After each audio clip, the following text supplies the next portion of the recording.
Dengar ya. Pada saat ia keluar dari air, ia melihat langit terkoyak dan roh seperti burung merpati turun ke atasnya. Lalu terdengarlah suara dari surga. Ada suara dari surga.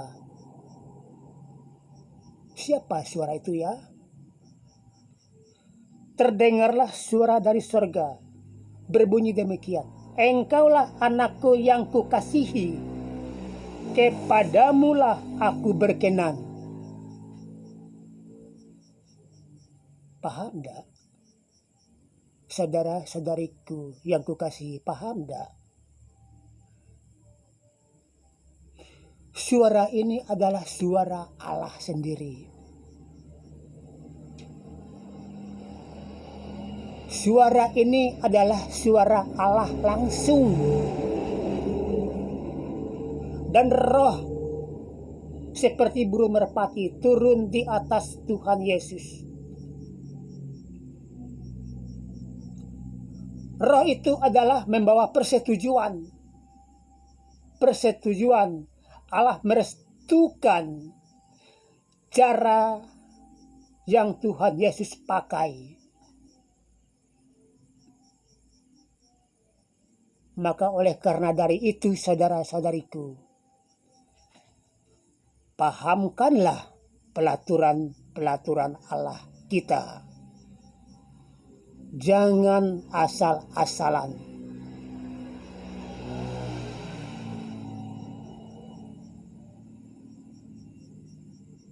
Hari ini saya memang benar-benar mengatakan kepada saudara dan saudariku bahwa kita di samping mendengar, di samping melihat, di samping menyimak bagaimana pertikaian Alkitab berbicara, di situ kita harus menanggapi untuk meresponi apa yang Allah maksudkan, apa yang Yesus perbuatkan. Jangan kita melakukan hal sesuatu yang tidak sesuai dan kurang tepat di hatinya, yang kurang tepat di hati Allah, yang kurang tepat di hati Tuhan Yesus. Jadi kita harus memakai apa yang Dia tunjukkan, apa yang Dia maksudkan, sesuai apa yang Dia inginkan, sehingga disitulah hati Tuhan kita disenangkan.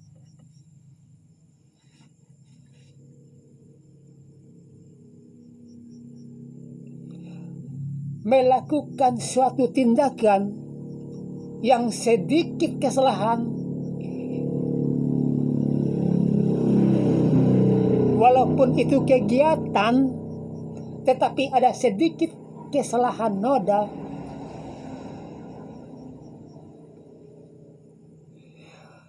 dengan penilaian seseorang itu menganggap salah. Apalagi Tuhan kita. Dia paham melihat apa yang kita perbuatkan.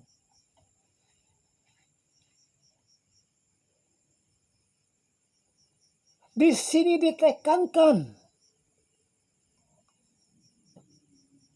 Di sini dibicarakan dengan sah. Tidak dibuat-buat dan tidak dirakit-rakit. Perkataan ini mutlak dari Alkitab yang mengatakan dari Judea, dari Yerusalem. Judea itu sudah saya katakan tadi ya, bukan desa, itu kota itu ya, kota Judea. Yerusalem, kota Yerusalem. Sampai sekarang ini dikenal. Di mana-mana itu dikenal Yerusalem. Itu pusat perkembangan yang sangat hebat.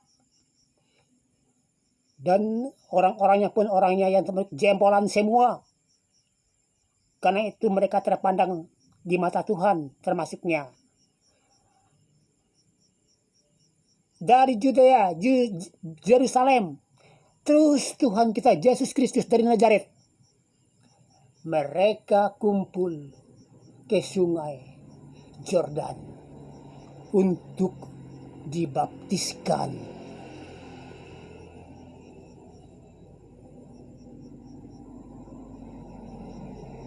Mereka kumpul di Sungai Yordan untuk dibaptiskan, untuk meminta keselamatan dari Allah.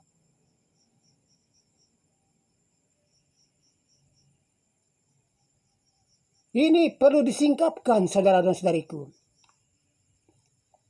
Betapa jauhnya. Kalau hitung-hitung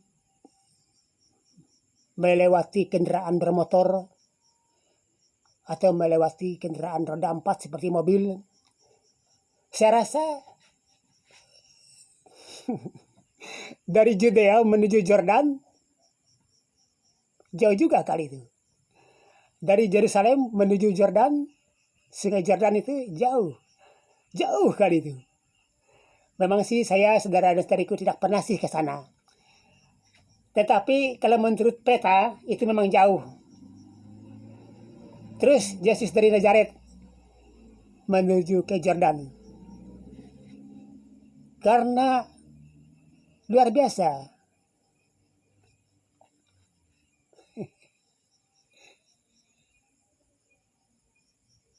Nah, saudara dan saudariku,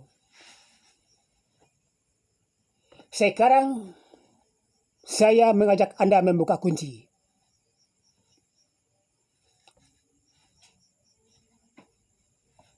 Dan Anda menyimak kunci yang saya buka pada saat ini. Bahwa di dalam Injil Markus pasal yang pertama, ayat yang pertama, kedua, ketiga, keempat, kelima, keenam, ke-7, ke-8, dan ke-9, 10, 11 sudah jelas kita dengarkan bagaimana informasi ataupun bagaimana tendangan kalimat-kalimat yang ada di sini.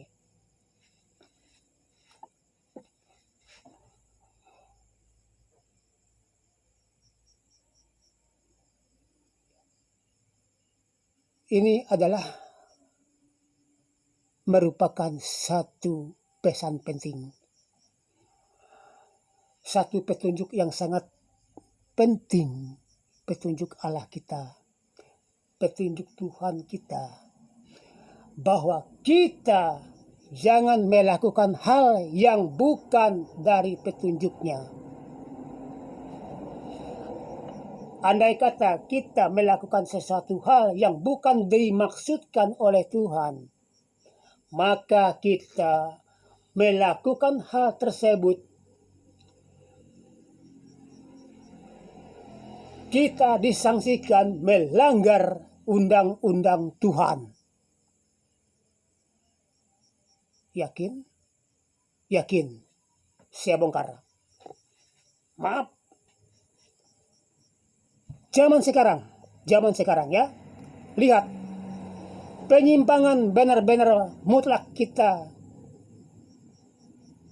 buktikan sesuai dengan yang kita lihat dan sesuai dengan yang kita memperdengarkan dan meresponkan dari jarak jauh dan menanggapi.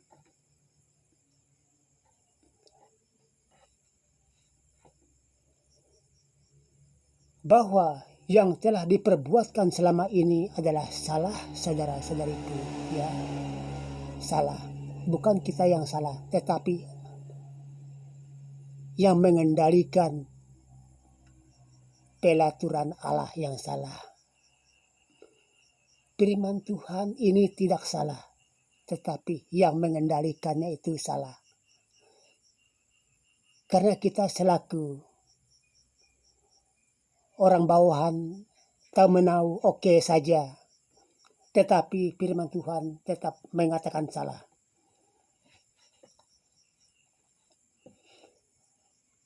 Cara Tuhan Yesus yang telah melanjuti pelaturan Allah ini, seharusnya kita melakukan seperti apa yang telah Tuhan kita lakukan.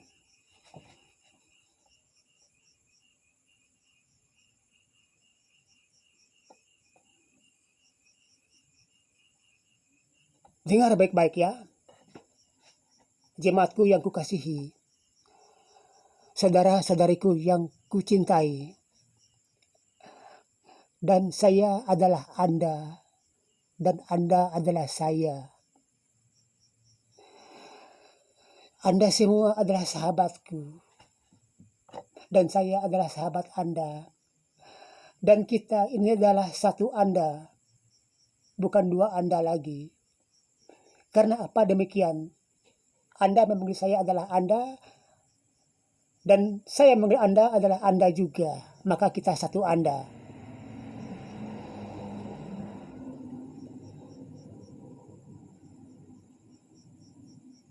Saya memang merasa bangga dengan perkataan ataupun pelaturan-pelaturan yang semacam Yesus telah sampaikan.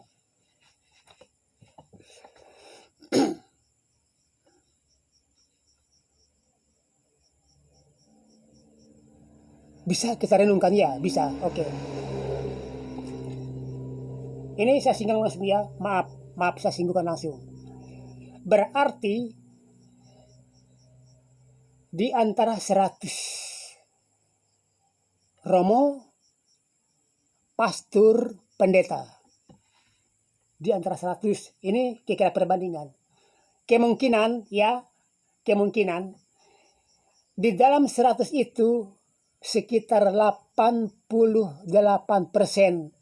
mengikuti pelaturan-pelaturan Tuhan Yesus dan perintah-perintah Allah yang setepatnya.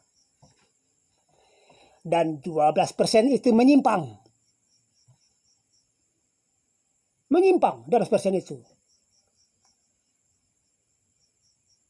Mungkin di tahun 2030 ataupun 2100 mungkin banyak yang menyimpang. Bertentangan arus dengan maksud Allah dan maksud Yesus.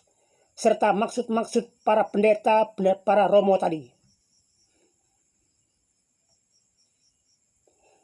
Sekarang ini terdapat dan banyak sekali kita jumpai bahwa romo, pastor, pendeta jangan sekali-kali membaptiskan jemaat dengan memakai pelaturan romo, pendeta, pastor sendiri. Harus turutilah pelaturan-pelaturan Allah yang sesuai dengan tertera Alkitab. Jangan romo, pendeta, pastor membaptiskan jemaat di kolam renang.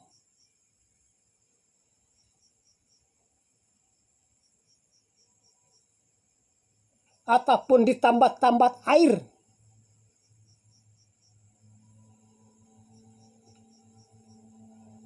Maaf, saya bukan mengkritik, tetapi firman Tuhan yang memberi ketegasan.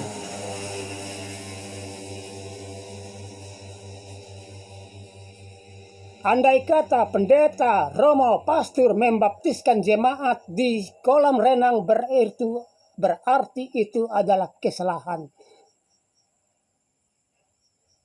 yang besar di mata Tuhan, di mata Allah.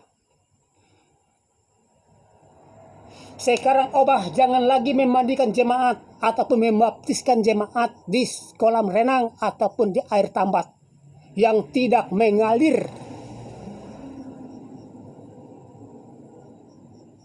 Baptiskanlah jemaat Anda di sungai yang mengalir.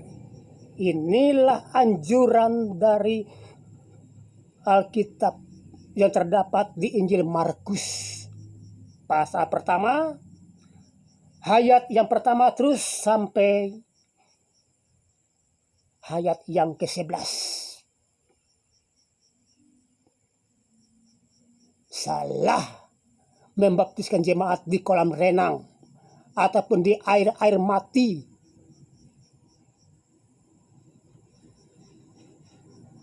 Karena tidak sesuai dengan anjuran Tuhan. Buktikan, ya. Buktikan. dari Injil Markus pasal pertama ayat yang keempat, ya. Demikianlah Yohanes Pembaptis tampil di padang gurun dan menyerukan, bertobatlah dan berilah dirimu dibaptis dan Allah akan mengampuni dosamu, ya. Lalu datanglah kepadanya orang-orang dari seluruh daerah Yudea dan semua penduduk Yerusalem, dan sambil mengaku dosanya mereka dibaptis di sungai Yordan, sungai yang hanyut, bukan di kolam, sungai tidak hanyut. Artinya di sungai yang hanyut begitu ditenggelamkan, jadi dosa itu mengapung. Sehingga air dari hulu menghanyutkan dosa yang terapung tadi. Setelah itu lambangnya yang telah ditenggelamkan itu bangkit dan keluar dari air. Yang keluar itu adalah kebersihan hidupnya atau kebersihan bahwa dosanya itu telah pergi hanyut bersama air. Itu namanya lambang baptisan. Jadi kita yang ditenggelamkan oleh pendeta atau romo atau pastor, sehingga setelah itu kita ditenggelamkan, kita di dalam air selama berapa detik, bukan menit ya, detik.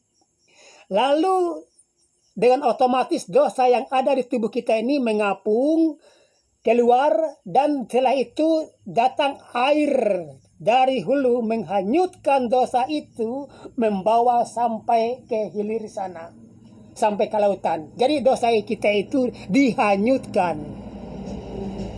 Kita pun keluar, dosa kita pun lepas dari kita dan kita sudah bersih. Itu maksudnya Tuhan tadi. Maksudnya mereka tadi dibaptiskan di sungai Yordan tadi. Saya rasa di Yudea ada kok kolam renang. Ada. Di Yerusalem ada kolam renang. Ada. Dan ada selokan air, ada. Ada tambat-tambat ataupun tempat piara ikan, ada. Demikian juga Tuhan kita Yesus. Di Nazaret ada selokan air atau tambat-tambat ikan itu. Kenapa dia tidak mengundang Yohanes Pembaptis untuk membaptiskan dia di tambat-tambat ataupun di kolam renang? Kenapa dia harus berusaha pergi ke sungai Yordan? Karena dia tahu pelaturan Allah.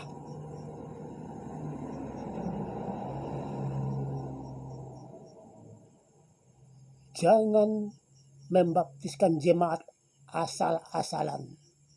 Harus baptiskanlah jemaat sesuai dengan perintah-perintah Allah. Apa yang telah Yesus perbuatkan, itu yang kita tiru. Jangan alang-alang mengakui kita adalah murid Yesus, tetapi tidak sungguh-sungguh menuruti pelaturan Yesus.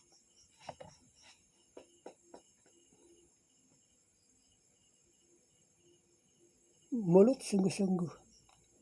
Itu adalah guru saya, kata si mulut tadi kan.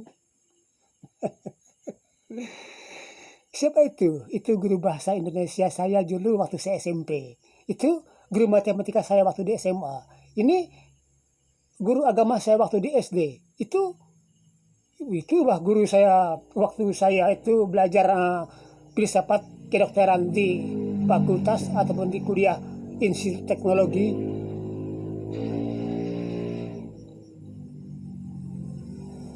Hanya mengaku saja, tetapi tidak sungguh-sungguh. Kita mengaku Yesus, tetapi tidak sungguh-sungguh dengan apa yang telah Yesus buatkan pelaturan-pelaturan itu. Lalu setelah itu mereka berduyun-duyun datang dari Yudea, dari Yerusalem, bahkan Tuhan kita Yesus dari Nazaret pergi ke sungai Yordan untuk dibaptiskan. Setelah itu simak dari ayat yang ke-9 ya. Markus pasal 1 ayat ke-9. Tentang Yesus dibaptiskan oleh Yohanes Pembaptis. Pada waktu itu, ya, datanglah Yesus dari Nazaret di tanah Galilea. Jadi dari Nazaret, tapi tanah Galilea, ya, orang Galilea berarti. Dan ia dibaptiskan di Sungai Yordan oleh Yohanes Pembaptis. Di Sungai Yordan, di sungai, bukan di kolam, bukan di tambat, bukan di selokan, atau bukan di tempat-tempat biaran ikan, tapi di sungai yang hanyut. Dari jauh Nazaret datang ke Yordan, berapa jauh itu? Berusaha, Tuhan lagi berusaha tidak mengundang Yohanes harus pergi ke Nazaret.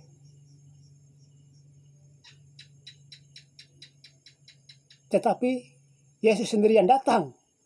Yesus Kristus yang datang dari Nazaret menuju Sungai Yordan. Karena Yesus tahu pelaturan Allah.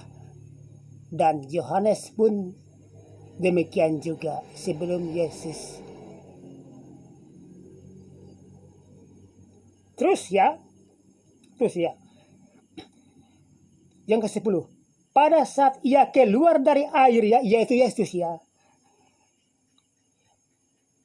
Pada saat ia keluar dari air, ia melihat langit terkoyak. Berarti ada mujizat nih, ada mujizat. Yaitu ada tentang hal-hal yang aneh, itulah. Yang aneh. Kan? Bisa lihat kan? Pada saat itu, ya, pada saat ia, arti Yesus nih, ya, yaitu Yesus.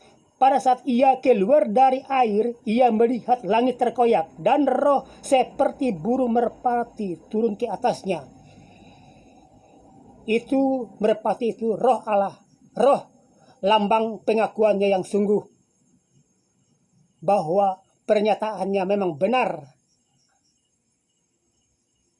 Di samping langit terkoyak dan ada roh menyerupai burung merpati turun ke pundak Yesus. Dan ketiga, disertai suara. 1, langit terkoyak dan dan roh Allah menyerupai burung, ya, roh Allah menyerupai burung. Yang kedua, dan yang ketiga, lalu terdengarlah suara dari sorga. Ini dari sorga nih. Dari sorga. Berbunyi demikian. Engkaulah anakku yang kukasihi, kepadamulah aku berkenan. Simak saudara-saudariku. Engkaulah anakku yang kukasihi, kepadamulah aku berkenan. Berarti apa yang telah diperbuatkan oleh Yesus yang menjadi guru di atas guru, yang mendirikan manusia, ini cara yang sempurna, ini cara baptisan yang sungguh-sungguh benar, sehingga Allah memuji cara Yesus itu, ya, dia memuji. Dan inilah anakku yang kukasihi, kepadamulah aku berkenan. Berarti Allah memperkenankan perbuatan Yesus yang melakukan baptisan di sungai. Bukan di tambat, bukan di kolam renang, bukan di selokan air, bukan di tempat tambat udang atau tempat ikan, tetapi di sungai. Karena sungai itu mempunyai fungsi yang sangat besar. Tadi lambang baptisan itu. Setelah menenggelamkan, dia tuh mati sekitar 1 detik atau 2 detik. Arti itu manusia itu mati. Lalu dosa yang ada di dalam tubuhnya itu mengapung timbul ke permukaan air, dan datang air dari hulu menghanyutkan dosa itu, membawanya ke hilir sampai ke lautan. Jadi dosa yang telah dikandung oleh orang-orang yang dibaptiskan tersebut itu berarti hanyut bersama air. tahu maksudnya, dan tidak lagi memiliki dosa, bahwa dosa itu telah dihanyutkan oleh air, dan setelah itu dia pun timbul lagi, dan berarti dia itu bangkit dan hidup baru, bahwa dia telah memiliki roh Allah, bahwa dia telah dibaptiskan berarti dia telah hidup baru.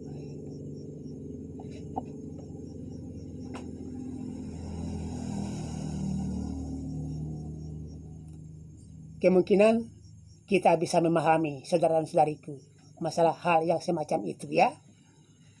Sekali lagi saya mengatakan minta maaf. Kan sebesar-besarnya apa yang saya katakan. Tetapi saya berbicara ini tidaklah untuk menyinggung-nyinggungi, tidak. Ini benar-benar tujuan saya ini supaya kita mengubah cara untuk membaptiskan. Lebih-lebih saudara dan saudariku yang dikurnia oleh Tuhan menjadi seorang pendeta atau seorang romo atau seorang pastor.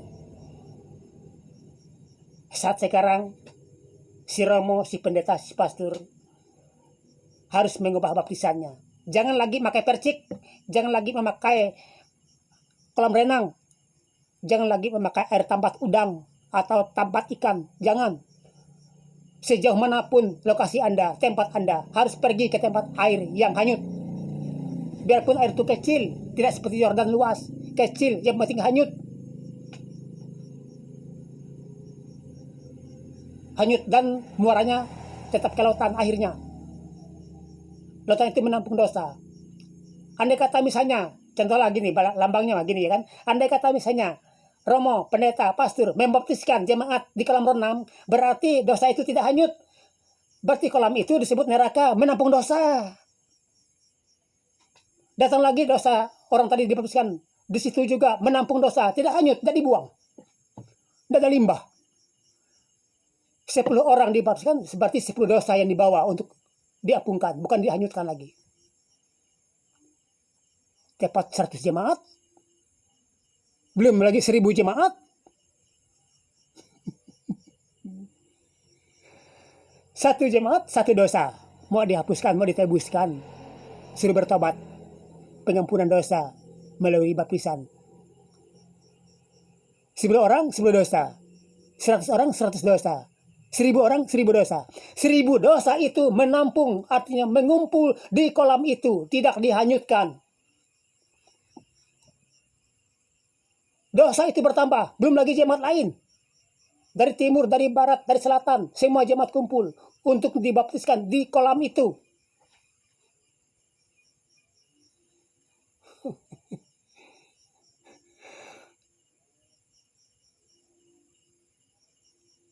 Yang diperbuatkan itu kurang tepat di mata Allah. Karena Allah berbicara di waktu Yesus dibaptiskan.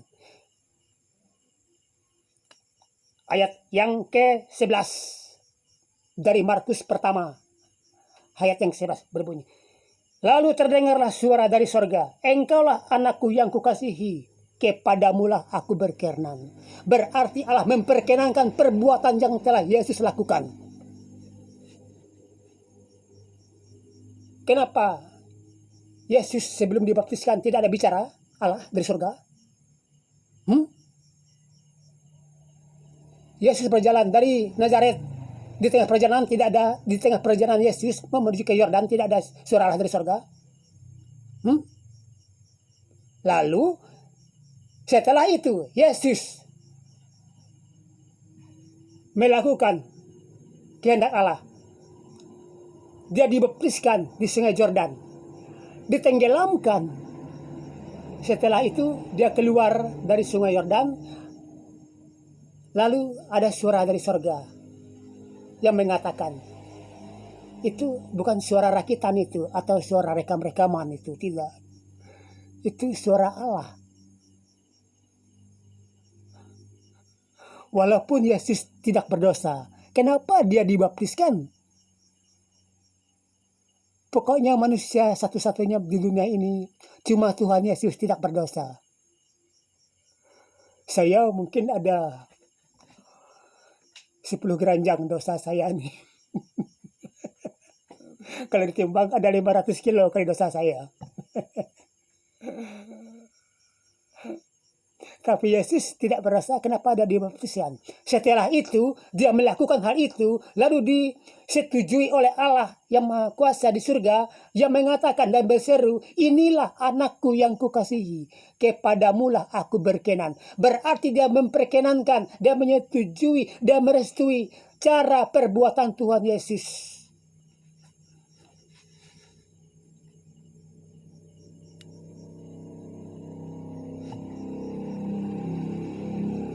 Andai kata misalnya Allah tidak menyetujuinya perbuatan Tuhan Yesus begitu, mungkin tidak ada tanda-tanda seperti langit terkoyak ataupun seperti roh Allah menyerupai burung merpati turun di pundak Yesus. Setelah itu tidak ada suara dari sorga.